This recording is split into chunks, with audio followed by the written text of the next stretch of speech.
Allô docteur, oui, je suis très inquiet, hein. J'ai réussi à enchaîner Batman et Robin, Batman Forever et Justice League. Je crois que je perds le goût, que j'ai le coronavirus. Je suis... Ah non, c'est pas un poisson d'avril, hein. Il est là mon poisson d'avril, mais je suis confiné, j'ai personne sur qui le coller. En plus, c'est un peu lourd.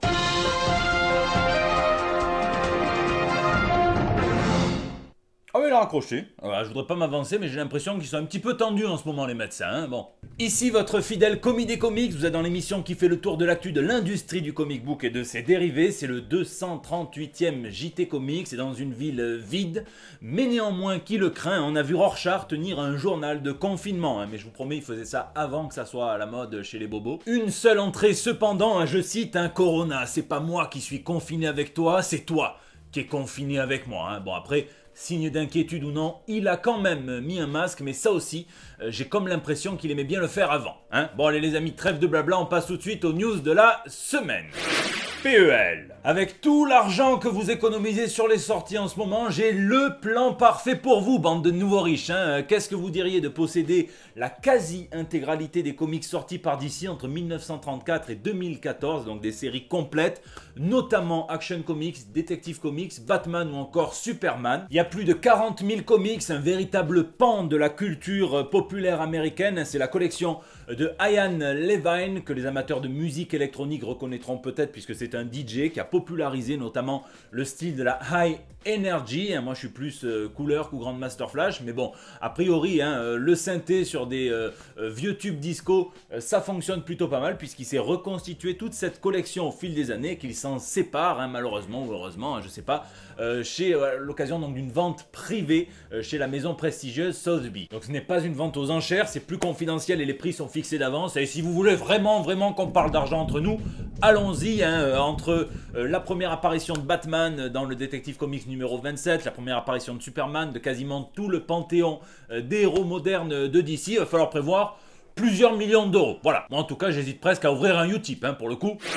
Comics 19. Un petit point tout frais sur la crise sans précédent que traverse l'industrie du comic book à cause de l'épidémie de Covid-19. Donc la semaine dernière, on était avec les éditeurs indépendants qui ont été les premiers à agir. Et cette semaine, DC et Marvel sont enfin sortis du silence et ils ont déclaré qu'ils allaient continuer à produire comme si de rien n'était, mais pas à sortir les comics. Je m'explique. DC a tout d'abord déclaré qu'ils allaient chercher d'autres moyens de distribution, donc en dehors du quasi-monopole de Diamond Comics, donc ils ouvrent la voie vers un renforcement de la multidistribution. Ils ont aussi déclaré que leur lecteur numérique étant différent de leur lecteur papier, eh bien ils allaient tout de même sortir les nouveautés sur les sites tels que Comixology dès le 1er avril, sauf que tous les libraires se sont sentis un petit peu comme la femme de Benjamin Griveaux. Du coup ils ont fait une grosse marche arrière et ils ont repoussé de 4 semaines la sortie des nouveautés sur les plateformes digitales. Marvel annonce des aides pour soulager le plus possible financièrement les libraires et ils annoncent donc l'annulation, le report donc de toutes les parutions d'avril, aussi bien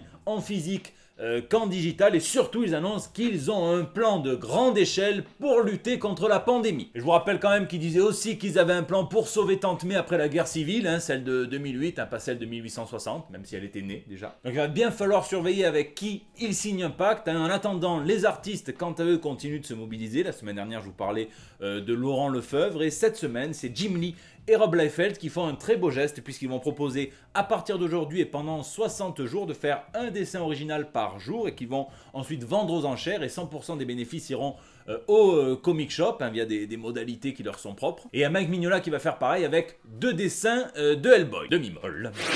Crossover. Et justement, quand l'industrie du comics risque d'être crucifiée, il lui faut un sauveur, voire même un crossover. En tout cas, c'est ce pourquoi prient certains créateurs qui appellent à ce que Marvel et DC s'entendent afin de proposer des récits communs. C'est la scénariste Gail Simone qui a susurré l'idée à ses tweetos sûrs en premier, et donc elle a même joué le rôle d'éditrice en proposant carrément des titres. Vision Mr. Miracle par Tom King, Thor Wonder Woman par Donny Cates, je dis oui.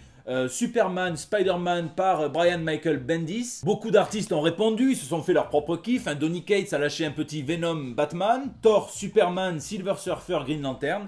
Rien que ça, Tom Taylor est chaud pour un Justice League X-Men, et taquin, on a eu Mitch Gerads qui disait un petit Captain Marvel featuring Captain Marvel aussi, et Scott Snyder qui propose évidemment un Batman contre tout le monde veut la bagarre. Bon, ça semble clairement loin d'être fait, mais il faut tout de même rappeler que le dernier crossover entre les Big Two date d'il y a 17 ans maintenant. C'était en 2003. Kurt Busiek, George Perez pour JLA, donc Justice League et les Vengeurs. Ça avait fait un carton puisque le premier mois de la sortie, ça s'était écoulé à plus de 190 000 exemplaires alors que ça coûtait quelques dollars de plus que les comics moyens. Ça coûtait 5,50 $. Et ça avait beau être sorti en septembre, donc en fin d'année, ça s'était directement classé deuxième meilleure vente de comics pour l'année 2003. Tous les autres crossovers qui ont suivi, que ce soit le Superman versus Spider-Man, le Batman versus Punisher, le Marvel versus DC, hein, donc qui a débouché sur tout l'univers Amalgam, ont généré de grosses ventes et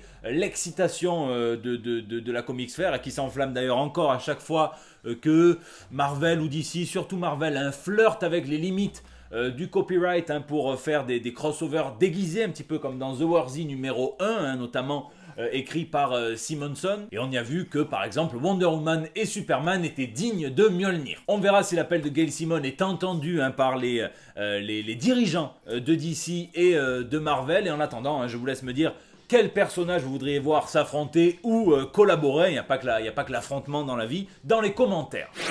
Toréador. Nous sommes le 1er avril, hein, il en fallait bien une de news comme ça, une news qui sent le poisson, qui ressemble à un poisson, mais je vous jure sur la tête de Transmétropolitane que ce n'est pas un poisson, hein.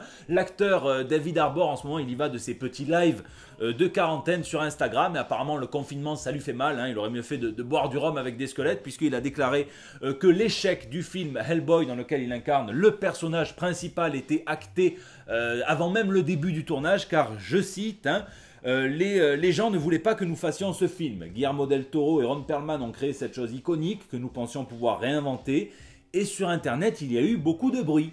On ne veut pas que vous y touchiez, nanani nananer, hein. On a fait ce film que l'on pense fun, qui a ses problèmes, mais qui était marrant, et les gens étaient vraiment contre ce film, c'est leur droit. Ça sent la mauvaise foi cette affaire, hein. Alors oui, évidemment que c'est leur droit, hein. Moi je suis pas du tout fan de la version, de la réinterprétation de Hellboy de Guillermo del Toro, hein, même si on pourrait quand même dire qu'elle est bien écrite, hein, contrairement au dernier opus. En attendant, je pense que les fans de Guillermo del Toro étaient certes déçus de ne pas avoir un Hellboy 3, mais tout à fait ouverts pour être donc séduits par le dernier Hellboy. Si le film n'avait pas fait ce que vont peut-être devoir faire tous les enseignants si les choses reviennent à la normale et que les écoles réouvrent mi-mai, hein, c'est-à-dire faire rentrer 4 mois d'enseignement en à peine 2 mois. En bref, Lock and Key est renouvelé pour une saison 2, donc sur Netflix, hein, et je sais que la série a beau être très différente du comic, si j'en crois ce que vous m'en dites, hein, puisque moi j'ai toujours pas vu et je crois que je veux pas vraiment la regarder. Je sais de sources sûres qu'elle amène des spectateurs vers le comics, ça c'est une très très bonne chose, hein, aussi bien aux États-Unis qu'en France, hein, et même ça va pouvoir justement débloquer des récits qui sont en cours, notamment le World War Key qui s'attarde sur des vieux récits de Lock and Key, ou alors même des tout nouveaux récits, hein, si on en croit la fin de Dog Days, hein, l'histoire qui s'appelle Nailed It, qui est encore inédite en VF. Sinon encore un truc qui ressemble à un poisson d'avril, un tweetos qui demande à Tom King, hein, de lui résoudre cette énigme. Est-ce que Batman s'astreindrait à une quarantaine en ce moment, hein, ce à quoi le scénariste répond: bien sûr que oui. J'y crois pas une seule seconde. Batman, il sera en train de casser le cul de tous les connards qui s'amusent à vandaliser les voitures des infirmières, des infirmiers et du personnel soignant, hein. Il n'y a qu'à lire Contagion d'ailleurs pour savoir qu'il n'a pas peur de sortir pendant le virus, hein, quitte à infecter peut-être certains de ses fils adoptifs. Ça me paraît au moins aussi con que quand j'avais vu Fatalis lâcher des grosses larmes à la Kim Glow, hein, sur les ruines encore fumantes du World Trade Center, alors que pour moi il est clairement dans une grotte au Pakistan en train de faire la fête avec Oussama Ben Laden et de lui demander des conseils pour esquiver l'homme 95% élastane, 5% coton. Et enfin, Sean Murphy dévoile de plus en plus de travaux de recherche sur son nouveau projet en indépendant, 4 chapitres d'environ une vingtaine de pages qu'il proposera sur Indiegogo quand le monde reviendra à peu près à la normale, hein. Et ce qui est marrant, c'est que ça va assembler une espèce d'équipe dans des styles littéralement différents, des styles graphiques, hein. Et comme par hasard, après que Bruno ait cartonné avec sa campagne sur le lion barbare, qu'est-ce qu'on voit? Un petit tigre anthropomorphique qui partagera la vedette avec un personnage nommé Johnny Manga qui sera dessiné dans le style éponyme, ainsi qu'un autre personnage qui sera dessiné dans le style à la Calvin, donc le style vraiment comic strip. Et maintenant je vois tous mes fans de Sean Murphy qui attendent encore plus le lancement du projet que la fin du confinement. Tiens.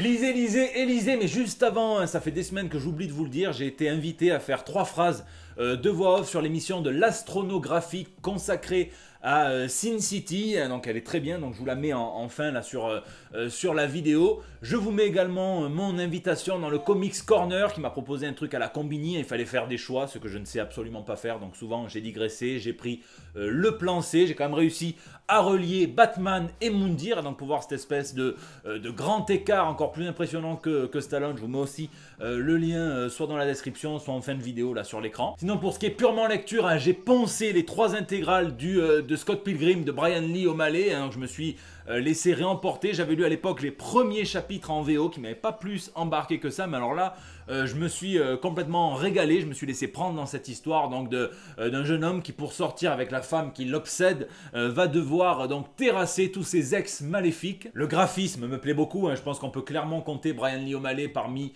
ceux que j'appelle moi les architectes, hein, donc ces artistes de comics dont il vous suffit juste d'ouvrir une seule page pour les reconnaître instantanément parce qu'ils ont leur univers graphique, leur patte propre et affirmée. Il y a Don Rosa, il y a Frank Miller, il y a Jack Kirby, il y a évidemment Mike Mignola aussi. Et c'est vraiment bien de lire tout ça d'un coup parce que ça nous permet de voir l'évolution de l'auteur et donc les petites fantaisies qui se permettaient dans les premiers chapitres. Il y a par exemple, il y a une chanson hein, donc, de guitare qui vous est entièrement offerte avec les accords et tout ça, un tuto donc musique, un tuto cuisine également, et puis à la fin, vers la fin, donc il a asséché pour aller vraiment à l'essentiel. J'ai jamais tenu entre mes mains l'édition VO, hein, je sais qu'il y a des coffrets collector qui sont sûrement peut-être un petit peu plus grands, mais je trouve quand même l'édition donc intégrale d'iComics très satisfaisante, certes un peu petite mais néanmoins avec plein de bonus. La traduction de Philippe Touboul, j'ai pas comparé avec la VO hein, par les premiers chapitres, mais je trouve qu'il s'en sort super bien parce que c'est assez dur à traduire, hein, ça part dans des sacrés délires. Je sais que j'arrive un petit peu après la tempête, donc dis-moi ce que vous en pensez, ça m'a donné plus envie en tout cas de jouer